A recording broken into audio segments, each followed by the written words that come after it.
right, so I have a guest, and he's none other than Isaac Chavez. I'm 19. Isaac is my husband's last born, and so that's why he's called Isaac Chavez Jr. So today I have a few questions for you that I want to stir up a conversation. My first question is, That's kind of foggy because I'm sure that you were there before this time, but the first time I think I really remember seeing you was in February of 2021. We were staying over at our grandpa's house where you're living currently. Yeah. We were staying the night and we were going to leave. It was that we couldn't because our dad actually went and he was taking you on a date, I believe. He was telling us that he was reserving seats for you at a restaurant. So when he finally came, like around 10 p.m., we piled into the car, and there was a woman sitting in the front seat, and I was like, okay, that's interesting. I don't think I've ever seen her before. I'm like, okay, and usually I'm kind of standoffish against people that I don't really know, and I didn't know you at that time, so I was just like, you know what, it's whatever. right. And I don't believe that you spoke very much during that first encounter. I don't believe our dad introduced us. No, he did not. Yeah, you could have introduced us a previous time, but it seems like that went from you being there on that date and then you guys getting married. There was no in between. I can't really remember the in between, but I know somehow along the way between first seeing you in February and in October of 2021 when you finally married my dad, I warmed up to you a lot more, and it was quite easy for me to do that because you're a very warm person. You have a very inviting presence. Like one that doesn't signal like get away from me. One that signals like, I'm open to talk to anybody. Oh, thank you. So I can't really remember, but within that time, I sort of like warmed up to you, and like within the timing, this is kind of personal, but within the timing of my grandmother's death, his mom's death in 2020, not too like 2 months before that, it seemed as if it was a miracle from God because the way that you act is the same way that his mom, my grandma, made me feel. She's a very warm, welcoming person, and that's like every time we would go over there, she would be like, "Oh my God, it's so nice to see you." I used to bike over there in February of 2020 when they still lived down Sabal, and it was always nice because everybody was always so inviting. It was like, and when she was gone, like it was like we lost an angel, Yeah. And then suddenly you come into the picture and you give that same presence, and I'm like, there's no coincidence. That's a sign from God, And I believe that during your wedding they touched on that. I think my grandpa Richard, he said that he was saying like you like are very similar to how Josie was, very like the same kind of like overwhelming happiness, like you're always so positive, and I don't mean that in a bad way, but it's like you're so hopeful, so positive, so welcoming. Oh, you guys. By the way, this is the first time we're even having this conversation, right? We haven't had this before, so I am so glad it's happening while we're filming, and thank you so much for thinking about that, thinking of me in that way. I appreciate being in this family. You have no idea. If it feels like I was an angel sent in your family, I feel like God handpicked this family for me to be in. And I was saved in so many ways. So I'm so glad to be here. By that time, I was already really like warmed up, and I was like, that's amazing. Oh. I'm really glad that like this person is going to be my stepmom. She's like an amazing addition to the family, and we just couldn't ask for anybody better. Oh, thank you so much, Isaac. You know, around that time, guys, unfortunately, I never got to meet my husband's mom. I was supposed to meet her one evening. We were driving down from up north, and we had planned that he was going to take me there to meet his mom and his dad. But then for some reason he just changed his mind, or we were late. I don't remember what really happened. So that would have been the first, or even maybe the last chance for me to see her. So I never got to meet her, but I've had amazing things about her. So for you to even compare me to anywhere close to her makes me feel so glad. I met Isaac's other grandmother on the mom's side. I think I met, it was just a few months, because I think the very first time I saw her was in not September. Was it September, August, maybe? Possibly. Yeah. I remember you being there within her last days. I'm sorry this is getting so emotional, because I know. it's just unfortunate timing, Right, because yes. Josie had gone in December of 2020 and my grandma had gone in October of 2021. Yes. But I remember it was just recently that you had gone through with one of the plans that my grandma wanted you to. She wanted to go see the African wildlife, and when you went back to Uganda, you went out on a safari and you spread her ashes there. So I say this like in a very meaningful way. Everybody loves you.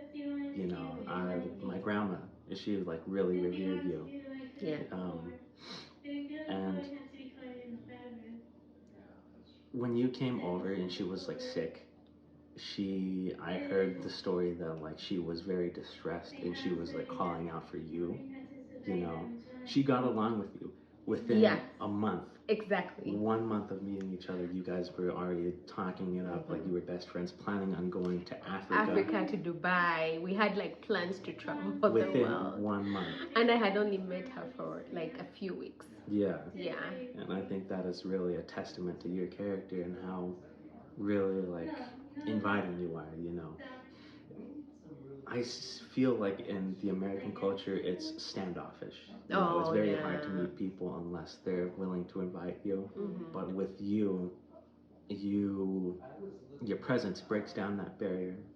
You understand that? Like, you break people's guards down because you're so like welcoming and inviting. Like, you're like, it's very nice. Oh my God. That's the least that I can say about it. This video was not supposed to be emotional. I'm holding back a lot. I'm not trying to start grabbing some tissues, but gosh, Isaac, thank you so much. You have no idea the words you just mentioned, what they mean to me. And with Isaac's maternal grandmother that I had met, it's until today, it's still like when I come to their house here where we are right now, I still think she went on a trip, but she's coming back. You know, it's because I really met her. It was for a very short time, but even on our wedding day, she came up to where we were seated, and she was asking me about the perfume I was wearing, and she said, "Oh, you know what? When I get better, we should go get that perfume." And yeah, I believe she gave a speech at your wedding too. Yeah, right? she did. She did. That is a testament. Exactly. For her. Someone who I just met a few months ago. In the 18 or 17 years that I met her, 16 probably, since it was 2021, the 16 years that I had known and been around her for that time, I had never seen her be that open with anybody unless she was drunk. She wasn't that happy to be around anybody. It was like her, she was like a very guarded person, a very serious, no nonsense kind of person. And with people, she really didn't. It's not that she didn't get along with them.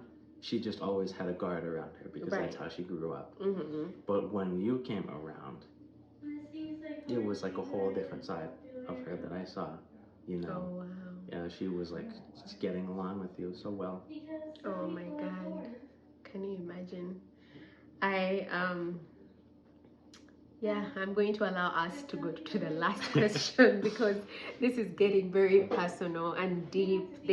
there's things that have been going on in my mind, honestly. Just sometimes I think about, I wonder what it would have been if both your grandparents were around and I met them and I got to, spend time with them and hang around, and maybe them to teach me a few things about the cooking or the culture, Yeah. But God found it best fit for them to go by the time I come. So Isaac is the last born right now, but how do you feel about having a younger brother or sister? Oh, okay. I was referring to pregnancy. I'm very open to that idea, because I do believe that continuing generations is a very important thing. Having kids and just continuing your legacy, building that on. I do believe that that's a very exciting thing to hear. Oh, okay. You've been the last born for the longest time. Yes, for 19 years. Isn't that kind of like scary, having to have another little one that is going to be, you're now not the last born, and someone is going to have to look up to you, not just one, call, and maybe if we ever have, one. I guess it is a little scary because I'm not used to taking care of anybody. I have 4 siblings and I've been the youngest out of all of them, so it was always me being taken care of, and I haven't taken care of anybody else's kids. But I know that when there are new kids being born into the family this close to me, you have cousins that are having new kids, but they're not really, you kind of only see them when you visit your cousins, and you're not really in their lives, you're just kind of in the background.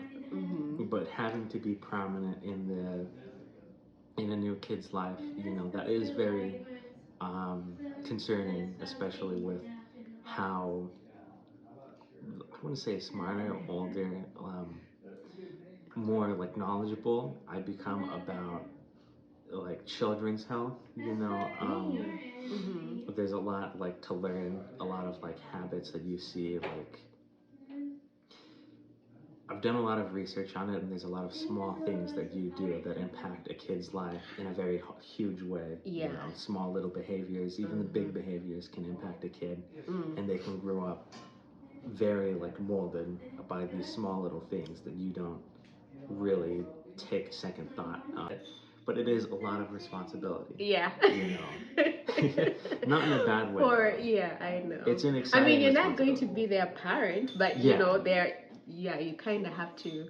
They're going to be looking up to you. Yeah. So I'm gonna be their brother. Their elder brother. So it's an exciting responsibility, having new siblings, new people coming into your life is always an exciting prospect, and having new siblings coming into your life, starting from age, all the way up from in the conception in the womb, all the way up to being an adult. That's a very long and exciting thing to think about.